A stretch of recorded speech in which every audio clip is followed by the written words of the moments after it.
तुझो यार खानू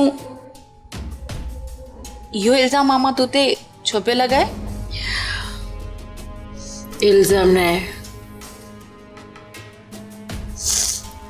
ये हकीकत है। छा तू ये छापी जाई? यकीन न तो जी ना, मुझे ये लगा बैठे नहीं थे। तुके या खबर हुई तो भी मुखे न बुधायो? केरो नेकीअ जो कम होयो जो मां तोखे बुधाया हाँ। वरी बे हद थी वई यार। हवेली में एडो वडो वाक्यो थी वियो, तलाक थी वई, हलालो थी वियो ऐं मुखे खबर ही न है। यकीन कर शगुफ्ता, मुखे भी खबर न हुई। यह हकीकत आहे। मां त पाण हॉस्टल हुयसि, मुझे पोइतां ही सब कुछ थी वियो। जॾहिं मां घर आयसि त मुखे अम्मा बुधायो। ऐं तू यो सब थियण ॾिनो? मुझे गलती हुई। मां पाण ॾाढो विढ़ी आहियां सोफिया सां। इहो फ़ैसिलो क़बूल न करणु घुरिबो हो हिनखे। ठीकु आहे, हू मुंहिंजो बाबा आहे, पर सोफिया बि त पंहिंजी आहे। असां टई नंढे हूंदे खां गॾु पलियूं आहियूं ऐं हिक ॿिए जूं सहेलियूं आहियूं। मां पाण बाबा जे हिन फ़ैसिले खां नाराज़ आहियां। मूंखे पाण शर्म पियो अचे।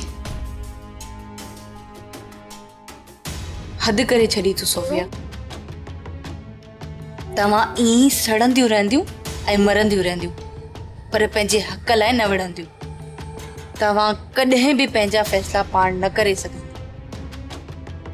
सभु कुझु ॼाणींदे बि तव्हां ग़लति फ़ैसिला कंध झुकाए क़बूल कंदियूं रहंदो ऐं नतीजो तव्हांजे साम्हूं आहे। मुझे गलती हुआ। ग़लती न, ब्लंडर आहे तुंहिंजो, जेको हाणे तूं सॼी ज़िंदगी बर्दाश्त कंदी रहंदी। हाणे तूं पंहिंजी ज़िंदगी हिकु नफ़्सियाती मरीज़ वांगुरु पई गुज़ारींदी। हुन मां त गुज़री रही है ना, अञा कीअं गुज़रंदसि। ऐं मामा इहो खानू छा पियो चवे? मां अचां थी।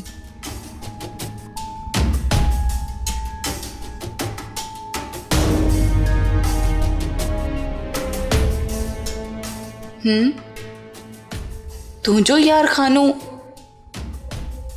इहो इल्जाम मामा तुते छो पे लगाए?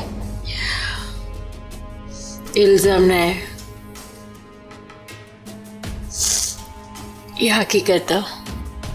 छा सब्सक्राइब कयो असांजो ऑफिशियल यूट्यूब चैनल सिन टीवी HD ड्रामा ऐं वधीक अपडेट लाइ बेल आइकन खे क्लिक करियो।